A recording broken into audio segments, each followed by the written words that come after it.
Welcome to Clubhouse with a review of the Bandai high-grade non-scale Getter Arc from the animation Getter Robo Arc that's now drawing to a close with just a single episode left. Of course, fans of Getter Robo know that the Getter Robo Arc comic was cut short with the death of the series co-creator Ken Ishikawa in 2006, covering only one of the 3 story arcs that he said there would be. It sadly remains his final and unfinished work, and the animation, even with its divisive bad CG, stands as a valuable chance to enjoy his parting work one final time. So that's the backdrop to this review.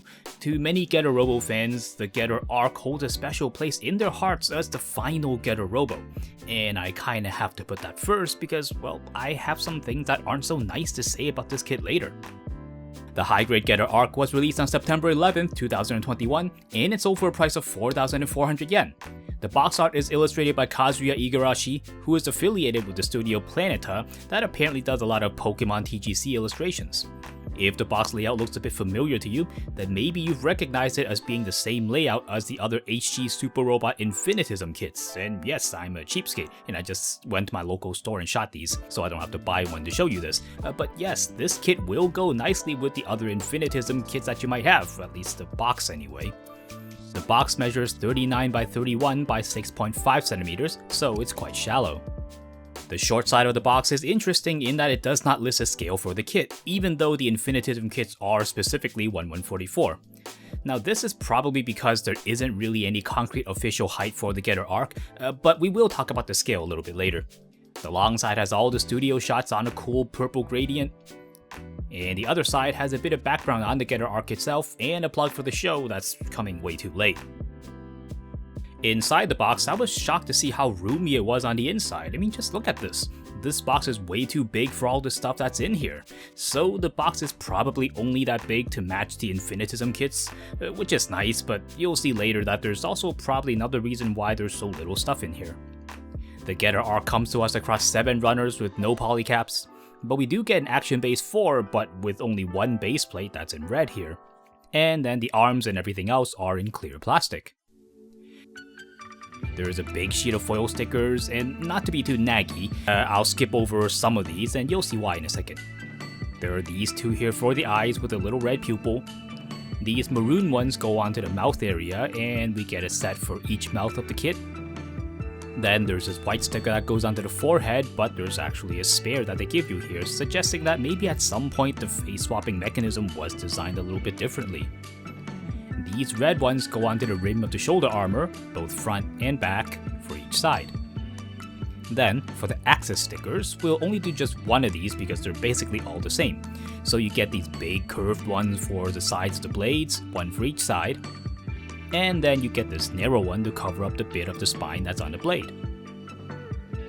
The instructions come as a stable booklet with a bit of flavor text here at the front. The back has all the studio shots once again, and the details on the weapons and the attacks of the Getter Arc, along with the color guide at the bottom. The inner pages are all for assembly instructions, and they're actually printed really big, so there's really no need for this booklet, but maybe they wanted the kit to be a little bit fancy. A little under 3 hours later, we get the Getter Arc right here, and maybe it's a little unusual since we usually see Gundam things here on the channel. The stylistic whiplash from Gundam designs to this might be from the heroic super robot proportions that's very muscular, and the limbs are incredibly long. I mean seriously, the shins are nearly twice the length of the thighs, and it almost looks like it's wearing wrestling boots. The arms too have that crazy ratio, with the forearms being really long and the biceps being so short they're almost entirely tucked up into the shoulder armor. These are the visual shorthands that Super Robot fans will recognize immediately, and it communicates the strength of the robot as something way more than just a machine. And let's take a moment to admire the nice colors on the head with the yellow eyes that peep through the cutouts. And then all the green around on the top, with the 2 here on the side turning up out of the head like demon horns. And you'll notice that they're actually pretty pointy. And yes, this kit eats child safety regulations for breakfast. It is absolutely not made for kids, and there's not a single safety flag anywhere to be seen. This thing is sharp all over the place without needing any extra work or sanding from you. And back to the colors. The chest here has those signature gold circles at the top as any good Getter Robo would, even though the arc itself has no function for these. Underneath it we get this bit of yellow, and this is the only part other than the eyes that has this color, but they still made it in plastic, which is great. The green pokes through the chest here much like it does on the face. But really the forest green here really isn't very Super Robot-like, and probably you'll want to paint it in something else with a bit more spunk. But really, the looks of the kit really isn't all that complex, and it isn't an infinitism version, so there aren't panels all over it. If you build a kit, it'll really stick out to you just how simple the construction is. If we open up the thigh, we can see a single ring up there holding up the thigh joint, and then the knee is close to something you see from the 90s, from this really strangely shaped knee transition, and that part itself is just two pieces sandwiched together. From the back, the legs actually look a little bit like a 90s kit, and this knee is probably the worst looking part of the whole kit, and it's quite sloppy and disappointing. The ankles are a similar story, with the joint here on a Q-shaped peg that turns side to side and it terminates on a single ball joint. Now to be clear, all of this works okay, and the articulation is actually mostly fine. Well, it's fine on the legs anyway, but it's hard to shake the feeling that the engineering for this kit is quite minimal, and there wasn't a ton of heart or effort put into this kit's mechanical design. I mean, on the surface it looks fine though, so that's something. Back to the nicer parts, the unique opening mouth of the Getter Arc is featured here with a second face with the open mouth. The separate part here has all the green details as well, which is nice. All you have to do is swap the face part and you have the open mouth immediately, which doesn't have any color for the inside of the mouth, though lighting will usually mask this. And the logistics of molding means that the teeth actually run all the way to the back of the mouth, so the roof of the mouth actually looks like a grate, although really in practice it's not easy to notice this. The Getter Arc has a more monstrous design, and the mouth is a unique part of the Arc, and no other Getter Robo has it, so it's something a lot of fans will want to have on when they have the kit on display. On the back, we have 9 long spikes that are articulated. To have a better look at them, we can pull off this entire backpack, which gives us this whole big spiky thing, which you're never gonna see on any Gundam kit. I mean, this is Super Robot craziness all the way. The spikes on the side can swivel side to side along a peg, and they can also pivot up and down as well thanks to an extra joint. This way you can have the spikes pointing in any direction in a conical area, which will be your best friend when you're trying to get a cool pose with a lot of motion. The spike on the very bottom is made a little differently, and it can rotate like this. And then the second swivel is the same as the other spikes. Effectively, it works the same as all the other spikes. Since we have this part pulled off already, let's check out the Thunder Bomber attack, which needs us to place the spikes back on, but upside down, which makes the bottom part of the backpack jut up past the back of the neck. It looks weird, but that's really how it's supposed to be. Then you can use the articulation of the spikes to spread the spikes out in a radial pattern to have the Getter Arc ready to deploy the Thunder Bomber. Does it make any sense why you can shoot lightning out from the spikes? Absolutely not, but that's the wrong question to ask. Maybe it's time you stopped asking questions and started having fun. Oh. In fact, any question is the wrong question because this is a Super Robot. But seriously, this is the hardcore Super Robot way to announce your power. It's proud and ridiculous, and it lets your enemies know to back off. You know, the lucky ones that survive while they try to find all the pieces of their friends to take home with them. Other than lightning, the Getter Arc also has the Battle Shot Cutter, which are these gold gauntlets on the arms. There is a problem with these where they can split apart really easily and fall off because they're actually made like that on purpose so that you can remove them. Now the problem is, you can actually just pull off the fist and take them off this way, so this is a bit of a redundant engineering that ends up being a problem from how it falls apart so easily. But fortunately, this also means that you can just glue them together if you want, and it's not a tough problem to solve. In their place are these open ones that you can slot into the back of the arms like this, and they're really pointy as well, so it can be a bit hard to grip them without getting poked. Maybe you were thinking this already, but the spikes, nice as they are way too short. There's no way that all of this can wrap around the arm, but they unfurl to just these little things, and animation absolutely agrees with the ones there never being this short. I think it's very feasible for this to have been molded longer, and as it is right now, it really is just too short. Now, if you don't know about the closed form and never watched the animation, this really won't bother you and they actually look just fine, so I gotta acknowledge that part. The part itself doesn't look bad, and it's not gonna fall off or anything. Next up, we have the Getter Tomahawk. Fans of course know that this is the Labyrinthus type of axe that Shin Getter had, but the Arc gets 2 of them like any proper Getter Robo should. The spikes on the top of these are really pointy, and Bandai is just asking for a lawsuit here, but at least you don't need to put in any extra work to get it looking this sharp. And that being said, the hands can't really hold the weapon well at all. It was very disappointing to see because these are so important to the kit. But on the bright side, there's sort of a remedy to that. There's this piece here which is a connector piece to help you join the 2 axes together to make the really long double Labyrinthus, which is a lot like the long handle on the Shin Getter's Getter Tomahawk. Now let's get the bad news out of the way first, that this connector piece is really fat and clumsy and it's not going to fit into the hand, so you can really only grip it on either side, which is stupid and terrible for one-handed grip poses.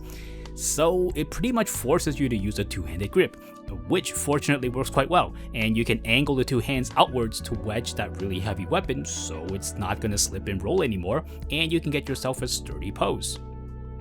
For hands, we have a pair of holding hands, and then to go with them, we have a pair of open palms. We've been seeing the holding hands throughout the review, and they don't have slits or any connection on the inside as we already know. The open palms are especially important for a super robot, so the ones here will likely see a lot of use for anyone owning this kit. And as a quick note, the action-based connection on this kit is on the butt and it looks uncomfortably like a butthole. And it's actually a little bit annoying because when you do a pose like this, there is a chance that the kit will slip right off the action base. Onto the articulation. Starting from the top, the neck has an additional swivel, but the head still only moves up a little bit. And it's not much better downwards. The head can turn around a full circle with nothing around to block it. The shoulder joints swing upwards instead of forwards, and the shoulders can be adjusted on their ball joint. The arms swing around a full circle, and they can swing outwards 90 degrees thanks to the shoulder armor that can slide out of the way all on its own. The biceps allow a full rotation of the forearms, though sometimes this joint can come off the hole. The double jointed elbows fold to about 75 degrees, limited by the puffy biceps. The hands can be angled on their ball joints, and they can rotate around a full circle. The waist is double jointed, but really only the top section gives any kind of tilt, both forwards or backwards. The side to side turn is actually really bad, coming to only about 45 degrees total between the 2 joints. The simple leg joints have a nice surprise where they can drop the legs all the way down like this, and that gives an outward swing of close to 90 degrees. Without dropping the legs, the kick is shockingly bad, but with the legs lower, it can kick much further up, though it does angle outwards because of the tilted leg peg on the waist. You can sort of fix it by rotating the thighs, but the armor there will run into the waist a little bit. The backwards kick is also good with no back skirt getting in the way. The primitive knee joint still manages something close to 75 degrees thanks to the brute force solution of cutting a big part of the back of the lower legs out. The feet can swing side to side this much, and they can swing upwards a bit, and backwards a bit as well. You know, we can forgive so much about a super robot, but we need spectacular articulation, and this kit isn't spectacular. The Achilles heel here is the waist that can't turn in practice, and it hurts the poses so much. The problem here is made worse by a head that can't tilt all that much, even with the 2 joints, so it's really hard to get the Getter Arc to convey motion when vertically is stiff as a board. The legs try their best with very simple joints, and they're actually decent as long as you're patient and you're a little bit creative with how you exploit the strange angles that they turn. The arms carry most of the kit's weight in articulation, and you're going to rely on them and the spikes on the back, mostly when you want to do poses with a lot of action. So this is really disappointing on a super robot, which there supposedly isn't a lot that gets in the way of good articulation. For size comparisons, here's the lower end benchmark, the entry grade RX-78. And here's the upper end benchmark, the high grade New Gundam. Okay, so this really isn't a valid comparison because whatever the scale this guy is, it's definitely not 1/144. But you can get some idea of how it's going to look on display with other Gundam models. And actually, to be honest, I have no clue what the scale is. I mean, seriously, I can't even get a decent guess, because with even 10 episodes of the show that I've watched and studied, there's not a single scene where the people stand near the robot. The best we get is this scene here from episode 10, where this bridge of light here leads up to the chest of the Getter Arc, which makes him seriously tall, but I'm not sure exactly how tall. This other scene with the black shin Getter gives us some idea with Go here standing at the cockpit hatch, so yeah, Getter Robos are huge. But frustratingly, the two robots are never seen together, so I really have no way of giving you a proper guess. But yeah, maybe it doesn't matter, because super robots routinely ignore their sizes anyway, and they look different from scene to scene all the time. So really, this can be any scale you say it is, and the tallness of it really looks quite handsome at least. With all that said, here's a Hobby Clubhouse 3-point verdict on the Bandai high-grade non-scale Getter Arc. Number 1, it's not as good as the Getter Arc deserves. So let's get this one out of the way, that this kit has some big caveats. Mostly with the stiff waist and the back of the legs looking very sloppy, along the knee joint itself which looks very crude. And I think you'll find it's not what you had in mind when you buy a modern kit from Bandai. I mean, none of it is bad enough to outright ruin the kit, but for everything you look forward to in this kit, there is going to be some kind of drawback or disappointment or imperfection, like the small battle shot cutters. And number 2, there is a better alternative coming. You see, a great reason to buy this kit, and only if you're a fan, is because the people at Bandai are absolute morons for making this the way it is. I mean, I'm serious, because man are they gonna have a ton of dead stock of this kit. And I'm not being mean to this kit. I'm talking about the Soul of Chogokin G100 project, which is more than likely that my regular viewers don't really know a whole lot about. But in that roadmap, GX99 is the freaking Getter Arc. I mean, look at this, it's amazing. It ground pounds the poor underdeveloped model kit right here. It even has the 3 Getter machines. This is just brutal, and it's coming in November. So this poor guy, the Soul of Chogokin brother, is coming to eat its lunch in just 2 more months. So I don't know what to say to the fans who might want to buy this kit, I really don't. And number 3, it has a steep price. I mean, for sure, some fans will say, well, the Soul of Chogokin figure is 18,000 yen, and this kit is 4,400 yen. And yes, this kit is just a fraction of that price, but for a model kit, it's not cheap. I mean, okay, so even if it's not relatively cheap, fans will gladly pay that price because it's the Getter Arc. I mean, I bought it. But I don't know if I can tell you as a reviewer that this is 4,400 yen's worth of quality. It's not trash and it's not worthless, but if it's just really nice colors and like really good sculpts on the legs and everything, this isn't 4,400 yen, and I don't know where the rest of that money went. I love the Getter Arc, but it really pains me to say this, that this really is a badly priced kit and you should wait for it to go on clearance. I wonder why I don't get sponsors. So that's a review of the high-grade Getter Arc. Super robots are very straightforward, and the Getter Arc itself isn't a complex kit, both for better and for worse. I don't think we're gonna get the Getter Keurig or the Getter Khan, but come make fun of me in the comments if you're from the future and they didn't end up making all those kits. Thank you so much for watching. Come look us up on social media with updates on upcoming videos and sneak peeks at future projects. Links are in the description below. Or hang out here some more with one of these other videos.